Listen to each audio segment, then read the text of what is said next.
Assalamualaikum warahmatullahi wabarakatuh. Innal hamdalillah nahmaduhu wa nasta'inuhu wa nastahdihi wa nastaghfiruh wa natubu ilaihi wa natawakkalu alaihi wa na'udzu billahi min shururi anfusina wa min sayyiati a'malina.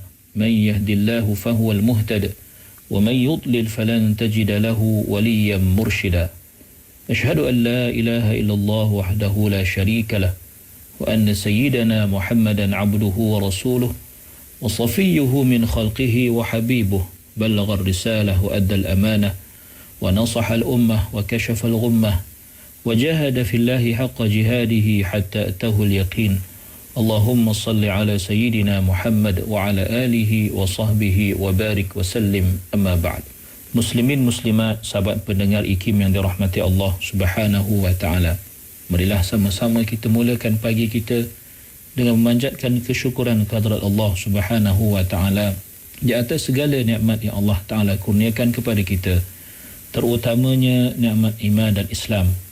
Dan marilah sama-sama kita bersyukur dengan mentaati segala perintah Allah, melaksanakan segala suruhannya dan menjauhi segala larangannya. Mudah-mudahan Allah Subhanahu wa taala sentiasa memberikan taufiknya dan hidayahnya kepada kita, dan mudah-mudahan Allah Subhanahu wa taala memberikan kesembuhan, memberikan perlindungan kepada kita, saudara mara kita, jiran-jiran tetangga kita, rakyat Malaysia seluruhnya dan dunia amnya daripada serangan wabak COVID-19 yang sedang bermaharajalela ini. Muslimin muslimat yang dirahmati Allah, kita masih lagi berada dalam ayat yang ke-156 daripada surah Ali Imran. Allah berfirman, A'udzu billahi minasy syaithanir rajim. Ya ayyuhalladzina amanu la takunu kalladzina kafaru wa qalu li إخوانهم إذا ضربوا في الأرض أو كانوا غزا لو كانوا عندنا ما ماتوا وما قتلوا ليجعل الله ذلك حسرة في قلوبهم والله يحيي ويميت Wallahu bima ta'maluna basir. Yang bermaksud, wahai orang-orang yang beriman, janganlah kamu menjadi seperti orang-orang munafik yang telah kufur dan berkata kepada saudara-saudaranya apabila mereka pergi mengembara di muka bumi untuk berniaga atau keluar berperang lalu mati atau terbunuh, kalau mereka tinggal bersama-sama kita, tentulah mereka tidak mati dan tidak terbunuh. Apa yang mereka katakan itu tidak ada faedahnya. Bahkan akibatnya Allah menjadikan kesan perkataan dan kepercayaan mereka yang demikian itu penyesalan di dalam hati mereka. Dan ingatlah Allah yang menghidupkan dan yang mematikan. Dan Allah sentiasa melihat akan segala yang kamu lakukan. Muslimin muslimat yang dirahmati Allah Subhanahu wa taala, seperti yang saya sebutkan pada pertemuan yang lepas, dalam ayat ini terdapat kalimah ikhwanihim yang merujuk kepada saudara-saudara mereka, iaitu saudara-saudara yang sama kufur dan munafik seperti mereka. Dan Allah menyebut idza darabu fil ard, bermaksud tatkala saudara-saudara mereka itu bermusafir untuk berniaga atau untuk sebab lain-lain lalu mereka meninggal dunia. Manakala ghuzzan pula bermaksud orang-orang yang berperang, jamak kepada ghazin. Maka ayat ini bermaksud, wahai orang-orang yang beriman dengan Allah dan hari akhirat, janganlah kamu menjadi seperti golongan yang kufur dan berkata dengan perasaan yang penuh keraguan dan perasaan yang penuh bimbang terhadap nasib saudara-saudara mereka yang telah mereka kehilangan disebabkan permusafiran mereka untuk berniaga atau disebabkan mereka berjuang pada jalan Allah Subhanahu wa taala. Muslimin muslimat yang dirahmati Allah Subhanahu wa taala, Kata-kata ini keluar daripada mulut mereka dalam keadaan mereka merasa tertekan ataupun merasa sakit akibat kehilangan orang-orang yang mereka sayang. Lalu mereka mengatakan, kalaulah saudara-saudara mereka itu yang telah mati dalam perjalanan atau dalam permusafiran, ataupun yang telah mati kerana berperang, mereka itu tidak ikut keluar, maksudnya tidak pergi berniaga ataupun tidak pergi berperang dan terus menerus tetap tinggal atau berada bersama-sama kita atau sentiasa berada di rumah, nescaya mereka tidak akan mengalami apa yang mereka alami. Mereka akan tetap hidup dan tidak akan mati disebabkan tindakan mereka atau keputusan yang mereka ambil untuk keluar dan pergi ke tempat yang asing daripada kampung mereka. Maka kata-kata yang disebutkan ini oleh golongan munafik adalah bukti kepada sikap pengecut mereka dan sikap lemah yang ada pada mereka, bukan sahaja lemah fizikal tetapi lemah akal, dan membuktikan tiada langsung keimanan mereka terhadap qada dan qadar Allah Subhanahu wa taala. Kerana jika mereka benar-benar beriman dengan qada dan qadar Allah, nescaya mereka akan faham bahawa setiap sesuatu itu adalah dengan takdir Allah jua. Dan orang yang berakal ialah orang yang melaksanakan apa yang sepatutnya dilaksanakan dengan benar-benar atau bersungguh-sungguh dan ikhlas kepada Allah Subhanahu wa taala, dan meninggalkan apa juga hasil dan keputusan terhadap apa yang mereka lakukan itu. Natijahnya, keputusannya hanya Allah Subhanahu wa taala sahaja yang menentukannya. Muslimin muslimat yang dirahmati Allah, maka ia bukan sahaja menunjukkan sikap mereka yang begitu, tetapi juga menunjukkan dan membuktikan jahatnya niat mereka dan buruknya sifat dan tindak tanduk mereka. Kerana apa yang mereka ingin lakukan ataupun objektif di sebalik kata-kata itu ialah untuk menghilangkan atau untuk melemahkan keazaman para mujahid, para pejuang agama Allah Subhanahu wa taala, agar mereka berjaya menimbulkan rasa menyesal dalam kalangan pejuang-pejuang agama Allah Subhanahu wa taala, dan agar mereka menghilangkan semangat para pejuang tersebut dan orang muslimin secara umumnya untuk terus mencari asbab yang menghasilkan rezeki dan hasil yang dihalalkan oleh Allah Subhanahu wa taala. Muslimin muslimat yang dirahmati Allah Subhanahu wa taala, larangan dalam ayat ini bila Allah mengatakan la takunu kalladzina kafaru, janganlah kamu menjadi seperti orang-orang yang kafir, yakni orang munafik itu, mempunyai maksud ataupun membawa kepada kita suatu maksud perbezaan yang besar, perbezaan yang jauh di antara dua keadaan, iaitu keimanan dan juga kekufuran. Itu yang pertama. Yang kedua, menunjukkan bahawa tidak sepatutnya bagi seorang yang beriman untuk cenderung kepada suatu keadaan, iaitu keserupaan dan kesamaan dengan orang-orang yang kafir.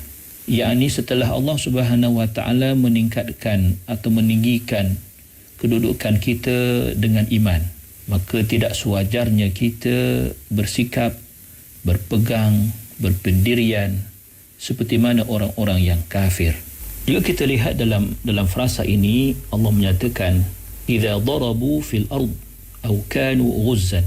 Idza darabu fil ard ini adalah suatu yang bersifat umum, bermaksud keluar ke tempat lain untuk bermusafir. Dan biasanya permusafiran itu adalah untuk tujuan perniagaan. Adapun aukanu ghuzzan itu adalah fokus utama dalam ayat dan konteks ayat ini, iaitu mereka ingin menyatakan jika saudara-saudara mereka itu, teman-teman mereka itu keluar meninggalkan kampung halaman, bukan setakat untuk berniaga tetapi untuk berperang bersama-sama dengan Muhammad sallallahu alaihi wasallam, maka itulah yang mereka hendak katakan. Dan apabila mereka mengatakan demikian, iaitu dengan kata-kata yang Allah Ta'ala rakamkan, law kanu indana ma matu wa ma qutilu, iaitu untuk mengatakan kalaulah saudara-saudara kita itu duduk bersama-sama kita di rumah, tidak keluar berperang, ma matu wa ma qutilu, nescaya tidaklah mereka akan mati dan terbunuh seperti mana nasib sahabat-sahabat Muhammad sallallahu alaihi wasallam. Maka fokusnya ialah untuk mendatangkan rasa menyesal ataupun untuk menjadikan orang lain menyesal.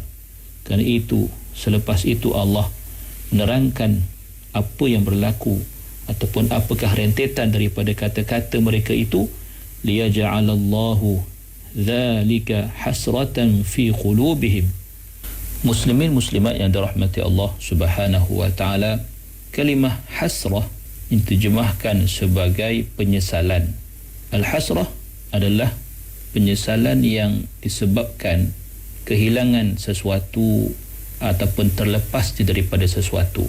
Maka seseorang yang mengalami al-hasrah sebenarnya mengalami suatu kesedihan yang berterusan dan kesakitan yang berat di dalam perasaannya.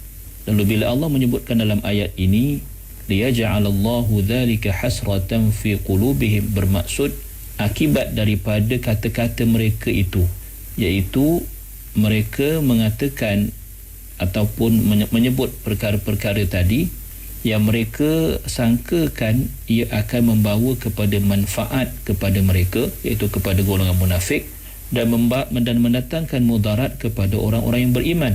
Tetapi akibat yang berlaku adalah sebaliknya, iaitu sebenarnya mereka lah yang akan mendapat penyesalan, kerana orang-orang yang beriman, yang benar-benar beriman, tidak akan terpengaruh dengan kata-kata mereka, akan terus berjuang pada jalan Allah Subhanahu wa taala yang telah Allah tentukan kepada mereka kemenangan yang telah dijanjikan.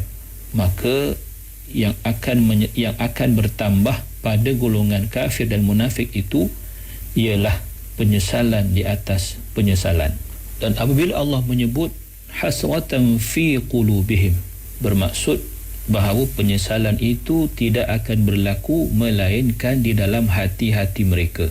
Bermaksud betapa mendalamnya rasa menyesal itu, dan betapa rasa itu atau penyesalan itu tidak akan hilang-hilang daripada hati mereka. Seterusnya Allah berfirman lagi, wallahu yuhyi wa yumit wallahu bima ta'maluna basir. Sungguhnya Allah lah yang menghidupkan dan mematikan, dan Allah itu maha melihat akan segala yang kamu lakukan. Ia adalah sebagai suatu sanggahan terhadap kata-kata yang batil daripada mereka itu, dan untuk menjelaskan betapa buruknya natijah dan akibat daripada kata-kata tersebut. Pada masa yang sama, suatu gesaan dan galakan kepada orang-orang beriman akan agar terus berjihad kepada jalan Allah, dan menggalakkan mereka untuk melakukan amal soleh, kerana hidup dan mati itu, urusan menghidupkan dan mematikan itu hanyalah di tangan Allah Subhanahu wa taala. Allah mengambilnya bila masa yang Allah Ta'ala kehendaki, dan membiarkannya hidup bila masa sahaja Allah kehendaki. Maka berada terus menerus di rumah itu tidak sama sekali memanjangkan ajal manusia, seperti mana keluar berjihad, berjuang, berperang pada jalan Allah itu ataupun mencari rezeki yang halal itu sama sekali tidak akan menyebabkan pendeknya atau kurangnya umur dan ajal manusia itu. Maka dengan keyakinan itu, hendaklah orang-orang beriman terus menerus sebagai orang yang berakal yang dikurniakan kemampuan untuk berfikir oleh Allah Subhanahu wa taala, untuk terus menerus bersegera melakukan apa yang perlu dilakukan, termasuklah berjihad untuk menegakkan kalimah Allah, ataupun berusaha sedaya upaya untuk mendapatkan rezeki yang halal daripada Allah Subhanahu wa taala tanpa rasa lemah ataupun rasa malas, dan dengan keyakinan bahawa Allah Subhanahu wa taala yang berkuasa dan maha mengetahui di atas segala perbuatan manusia, tindakan manusia, kata-kata manusia, dan akan dibalas setiap satu daripada apa yang mereka lakukan itu, sama ada baik ataupun buruk. Muslimin muslimat yang dirahmati Allah, insya-Allah akan kita lihat perbahasan seterusnya dalam ayat yang seterusnya. Aqulu qawli hadha wa astaghfirullahal azim li wa lakum. Wassalamu alaikum warahmatullahi wabarakatuh.